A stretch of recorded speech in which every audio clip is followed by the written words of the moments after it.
So আমি তোমাদের যা পড়াবো সেটা হচ্ছে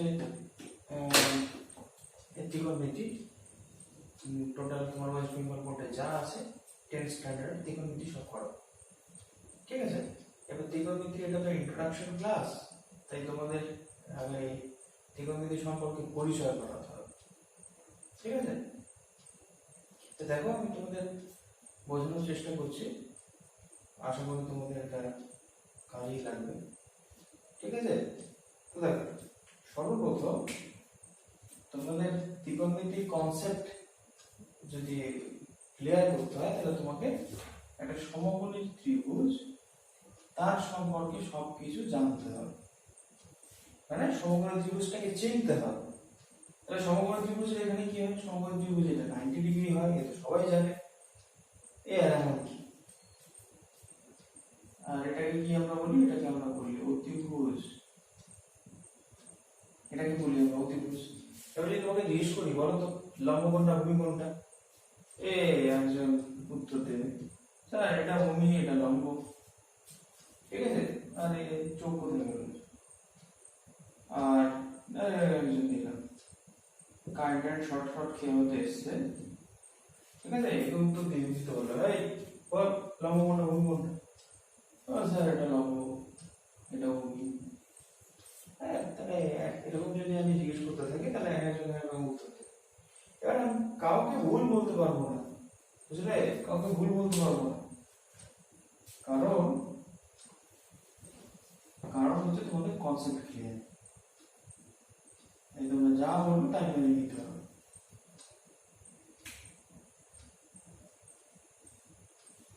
তাই প্রথমত কোনটা লম্ব কোনটা ভূমি সেটা টোটালি ডিপেন্ড করবে থিটার উপর। থিটা হচ্ছে কোণ, তাহলে সেই কোণটা তুমি কোথায় চুজ করছো, তুমি এখানে যদি চুজ করো থিটা তাহলে এটা হবে ভূমি আর এটা হবে বলো লম্ব, টোটালি ডিপেন্ড করবে থিটার উপর, ঠিক আছে। তার আগে একটা জিনিস মনে রাখো, আমরা যাই কোণ মেজার করি সেটা সবই অ্যান্টি ক্লকওয়াইজ, আমরা সবই অ্যান্টি ক্লকওয়াইজ অ্যাঙ্গেল মেজার করি। অ্যান্টি ক্লকওয়াইজ অ্যাঙ্গেলটাকে আমরা পজিটিভ ধরি, ঠিক আছে। অ্যান্টি ক্লকওয়াইজ অ্যাঙ্গেলটাকে আমরা কি ধরি, পজিটিভ। আর ক্লকওয়াইজ রোটেশন যেটা হবে, যদি ক্লকওয়াইজ তুমি নাও তাহলে সেটা হবে নেগেটিভ, ঠিক আছে। তাই তুমি যখন এক্সারসাইজ করবে অনুশীলনীতে যাবে সেখানে অঙ্ক করবে নেগেটিভ অ্যাঙ্গেল দিকে ভয় পাওয়ার কিছু, তাহলে এখানে যদি থিটা থাকে তাহলে এটা হবে ভূমি এটা হবে লম্ব। আর তুমি যদি থিটা এখানে নাও তাহলে এইটা হবে ভূমি আর এটা হবে লম্ব, পরিষ্কার। তাহলে একটা সমকোণী ত্রিভুজ, এটা 90 ডিগ্রি, এটা অতিভুজ। তুমি যদি থিটা কোথায় নেবে তার উপর ডিপেন্ড করে কোনটা লম্ব কোনটা ভূমি। তুমি যদি থিটা এখানে নাও তাহলে হবে এটা ভূমি এটা লম্ব, যদি তুমি থিটা এখানে নাও তাহলে এটা হবে ভূমি এটা লম্ব, ঠিক আছে, পরিষ্কার, কোনো প্রবলেম নাই। চলো এবার আমাদের যেটা জানতে হবে, ত্রিকোণমিতি করব, আর ত্রিকোণমিতির লোকজনদের চিহ্ন না তত হয় না, তো এখানে কিছু ত্রিকোণমিতিক ফাংশন বা ত্রিকোণমিতিক রেশিও যাদেরকে আমরা বলি, যেটা টোটালি ডিপেন্ড করে অ্যাঙ্গেল, মানে অ্যাঙ্গেল ডিপেন্ডেন্ট, তাদেরকে আমরা ইন টার্মস অফ লম্ব ভূমি অতিভুজে লিখতে পারি। তো সেই কাজটা আমরা এখন করব, ঠিক আছে। তাহলে দেখো একজন লোক তার নাম সাইন থিটা, ঠিক আছে, সাইন থিটা। আর একজন কস থিটা, তোমরা সাইন থিটা কস থিটা, হ্যাঁ। আর একজন লোক আছে ট্যান থিটা, ভয়ানক নাম সব। আর একজনের নাম হচ্ছে কট থিটা, আর একজন সেক থিটা, আর একজন কোসেক থিটা, ঠিক আছে। এবার দেখো এগুলো সবই কি sine of theta, cos of theta, tan of theta, cot theta, sec theta, cosec theta, তাহলে সবই থিটার উপর ডিপেন্ড করে। তাহলে এখানে যদি ব্ল্যাক যেটাকে কালিতে আমি লিখেছি সেটাই যদি চুজ করি থিটা, আর এটাকে যদি আমি এখন মুছে দেই, কাছে দরকার নেই, তাহলে তুমি দেখো এটা ভূমি এটা লম্ব এটা অতিভুজ, নাম দিই, এর নাম দিই এটা বি এটা ও এটা কি। তাহলে সাইন থিটা মানে হচ্ছে লম্ব বাই অতিভুজ, সাইন থিটা মানে লম্ব বাই অতিভুজ, cos থিটা মানে ভূমির লেন্থ ডিভাইডেড বাই অতিভুজের লেন্থ। তাহলে কি লিখব ভূমি বাই অতিভুজ। tan থিটা মানে কি? tan থিটা মানে যে sin theta by cos theta. তাহলে তুমি কি লিখবে tan থিটা মানে sin theta divided by cos theta. তাহলে sin theta by divided cos theta তাহলে কি লিখবে লম্ব ডিভাইডেড বাই অতিভুজ হোল ডিভাইডেড বাই ভূমি বাই অতিভুজ। এই অতিভুজ ক্যান্সেল হবে। তাহলে কি থাকবে লম্ব বাই ভূমি। তাহলে তুমি tan থিটা ভ্যালু কি পেলে লম্ব বাই ভূমি। tan থিটা থেকে তুমি এইভাবে লিখতে পারো ভূমি আর লম্ব টার্মসে এইভাবে লিখতে পারো লম্ব বাই ভূমি। কটটা কি হয় এখন থেকে জেনে রাখো cot theta equal 1 by tan theta. ঠিক আছে cot theta equal 1 by tan theta. তাহলে কি হবে tan থিটা লম্ব বাই ভূমি তাহলে 1 বাই tan থিটা কি হবে এটা ভূমি লম্ব। sec থিটা কি sec থিটা মানে হচ্ছে 1 by cos theta 1 by cos theta. তাহলে cos থিটা ভ্যালু ভূমি বাই অতিভুজ। তাহলে তুমি কি লিখবে এখানে অতিভুজ বাই ভূমি। cosec থিটা এটা হচ্ছে 1 বাই sin থিটা। তার মানে এর কেন না cosecটা cot হচ্ছে tan এর অনন্য উল্টো ভাবে tan টা হচ্ছে cot এর অনন্য sec cosec এর sec হচ্ছে cos এর অনন্য cosecটা sin এর অনন্য। এইভাবে আমরা বোঝার চেষ্টা করছি। তাহলে এটা কি হবে বলো cosec থিটাটাকে তুমি কি লিখবে অতিভুজ বাই লম্ব অতিভুজ বাই লম্ব। এটা বের হচ্ছে চলো তাহলে cosec থিটা হচ্ছে অতিভুজ বাই লম্ব। ঠিক আছে এবার দেখো এই পিকচার থেকে দেখো এখানে দেখো লম্ব বাই অতিভুজ sin থিটা। তাহলে লম্ব কত PO বাই PK বা KP। তাহলে কি লিখবে লম্ব হচ্ছে OP ডিভাইডেড বাই KP। ঠিক আছে OP divided by KP। cos theta কি হবে ভূমি ডিভাইডেড বাই অতিভুজ। তাহলে এটা লিখবে কি OK ডিভাইডেড বাই KP আর PK যা লিখতে পারো। ঠিক আছে এবার এটা কি হবে বলো লম্ব বাই ভূমি। তাহলে এটা কি লিখবে PO divided by OK PO divided by OK। cot theta ভূমি বাই লম্ব 1 by tan theta OK divided by OP আর PO। তুমি যা ইচ্ছে লেখো একটা স্ট্রেট লাইনের নাম তো তুমি দেখো OP লেখো PO লেখো AB লেখো BA লেখো কোনো যায় আসে। এবার sec থিটা তাহলে কি হবে বল অতিভুজ বাই ভূমি। অতিভুজের নাম কি তুমি KP লেখো PK লেখো যা ইচ্ছে লেখো। তাহলে KP ডিভাইডেড বাই ভূমি OK। তোমরা এমনভাবে করো এভাবে একটি যেন পুরো ওকেই হয়ে যায়। এবার এখানে দেখ এটা কি হবে cosec থিটা অতিভুজ বাই লম্ব তাহলে কি হবে KP ডিভাইডেড বাই তুমি কি লিখবে OP। ওকে তাহলে এগুলোকে কিভাবে লেখা যায় এটা কিভাবে রিপ্রেজেন্ট করতে পারো এই তুমি সাইনটাকে কসটাকে ট্যানটাকে কটটাকে সেকটাকে কোসেকটাকে তাহলে সেগুলো দেখি। তাহলে এগুলো রিপ্রেজেন্টেশন আমরা দেখে দিলাম।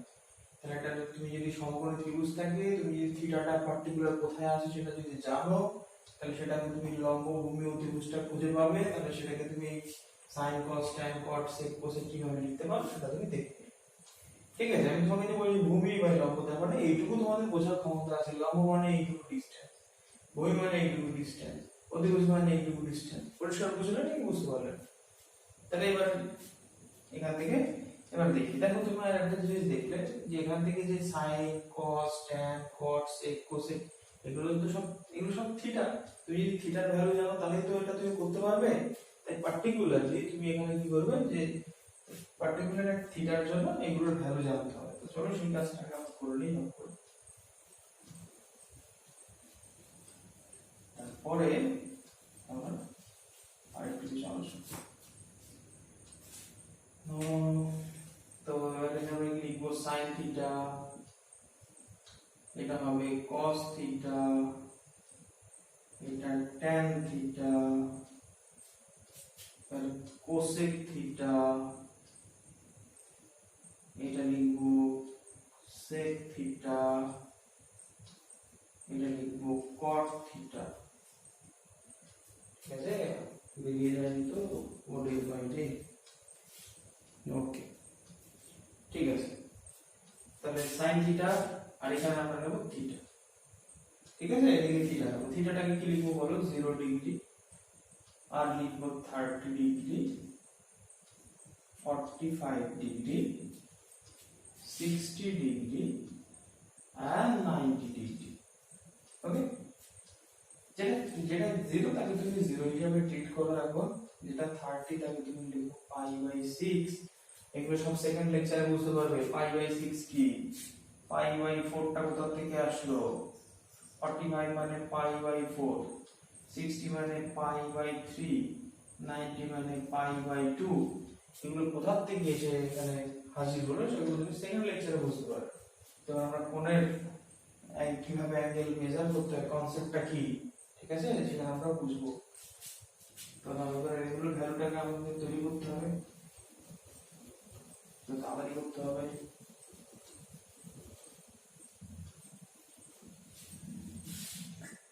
যোগ বিয়োগ গুণ ভাগ সব পারো তো?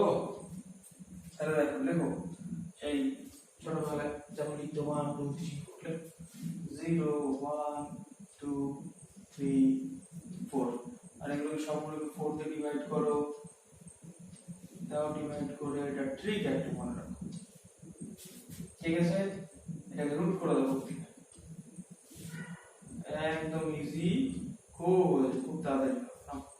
তবে যদি রুট করে দাও তাহলে কত হবে বলো? এই পার্টটা থেকে তুমি 0 পাবে, এই পার্টটা থেকে কত হবে? 1/2 পাবে, এটা থেকে 1/√2 পাবে, এটা √3/2 পাবে, এটা 1 পাবে। ঠিক, তাহলে তুমি এই যে ভ্যালুগুলো পেলে না, এগুলো সবই সাইনের ভ্যালু হয়ে গেল। তাহলে 0 এর ভ্যালু 0, দেখে নিন এগুলো। তাহলে এটা হচ্ছে sin 0 এর value 0, sin 30 value half, sin 45 value 1/√2, 60 value √3/2, 90 value 1। ঠিক আছে, এবার আরেকটা তোমাদের কনসেপ্টটাকে এখন ক্লিয়ার করে দিতে হবে। সেটা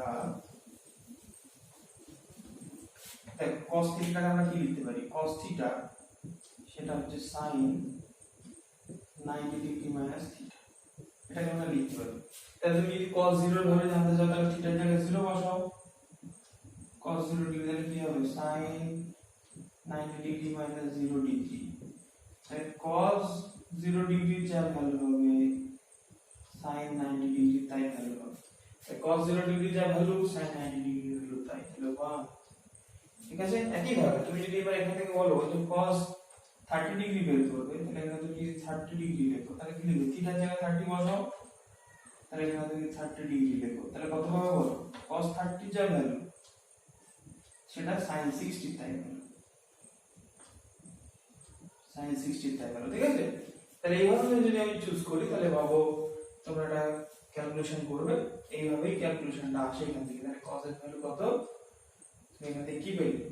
cos sin 0 এর যা cos অথবা cos 0 এর যা sin 90 ভ্যালু, cos 0 এর যা sin 90 ভ্যালু। একই ভাবে তুমি এখান থেকে কি পেলে? cos 30 এর ভ্যালু sin 60 এর ভ্যালু সমান, তাহলে √3/2, এটা ভ্যালু হবে তাহলে 1/√2 45, এটা হবে হাফ, আর এটা হবে 0।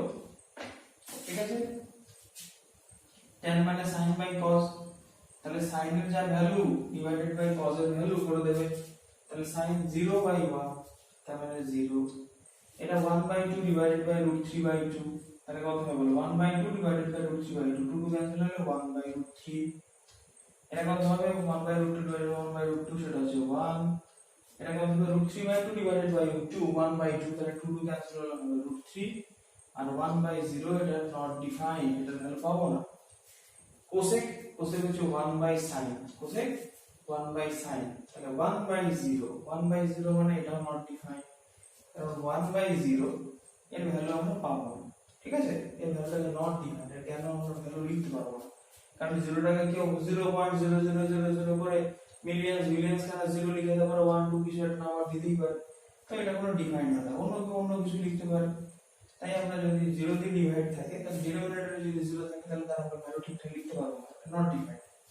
এবারে দেখো কোসেক তাহলে কি হবে, একই ভাবে 1 বাই sin করে তুমি লিখবে, 1 বাই sin করে লিখলে এখানে 2 হবে, এটাকে শুধু শুধু চেঞ্জ করো, তাহলে √2 হবে, এটা 2 বাই √3 হবে, আর 1 বাই 1 মানে 1। সেকটাকে কি হবে, 1 বাই cos, তো 1 বাই 1 মানে 1, এটা হবে কত বলো, সেকটা তাহলে 2 বাই √3, এটা হবে √2, এটা হবে 2, আর 0 বাই 1, তাই তো 0 বাই 1 সো 0।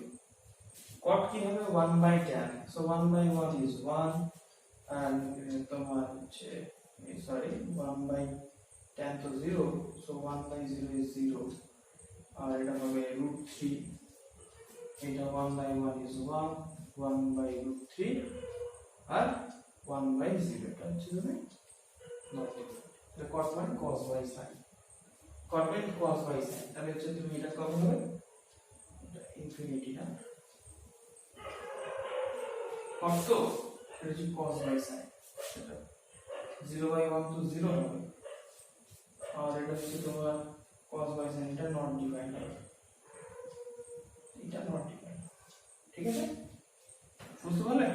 তাহলে চেক করো, আর চেক করো না, তাহলে sin 0 ভ্যালু 0, এটা হাফ 1 বাই √2, 1 √3 বাই 2 1, এটা 1 হয়ে গেল, এটা 1 হলো, এটা হবে 30 টা √3 by 2, 40 by 1 by √2, 1 by 2 0, tan sin 0 by cos, sin 0 by 1 0, 1 by 2 divided by √3 by 2, 1 by √3, this by this 1, and this by this √3, and 1 by 0, so it is not defined.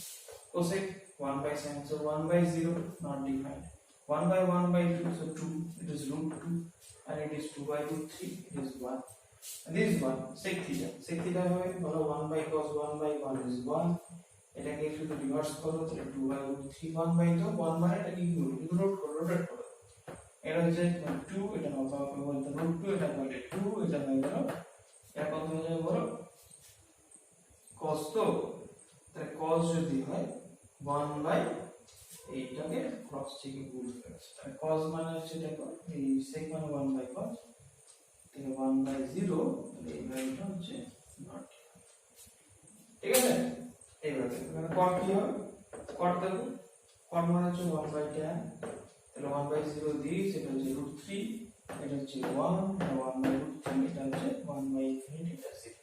তাহলে এগুলো ভ্যালু, তাহলে তোমাদের কি জানতে হবে, সমকোণ ত্রিভুজের কনসেপ্ট জানতে হবে, সেখান থেকে অতিভুজ লম্ব করে তুমি এই ত্রিকোণমিতিক ফাংশন, ত্রিকোণমিতিক রেশিওগুলোকে কিভাবে লিখতে পারো সেটা লিখলে, আর প্রত্যেকটা ভ্যালু পার্টিকুলার অ্যাঙ্গেলের জন্য কত কত হয় সেইটুকু তুমি জানবে, প্লাস এইটুকু জানতে হবে আপাতত ইন্ট্রোডাকশন এক্সাম জেনে রাখো, প্র্যাকটিস করো ভালো করে, দেখো কোনো প্রবলেম হলে কমেন্ট করো, যদি কোনো কিছু অসুবিধা হয় আমাকে সেটা কমেন্ট করে জানাও, যদি ভালো লাগে এটা তুমি তোমার বন্ধুদের মধ্যে শেয়ার করো, লাইক করো, আর আমার সঙ্গে কানেক্ট থাকার জন্য তুমি সাবস্ক্রাইব করো, ঠিক আছে।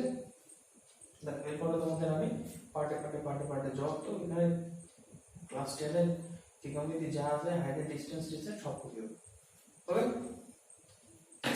চলো এগুলো ভালো প্র্যাকটিস করবে, সেকেন্ড লেকচারে আমরা সব পরে যা পার্ট সেটা আলোচনা করবো। Thank you.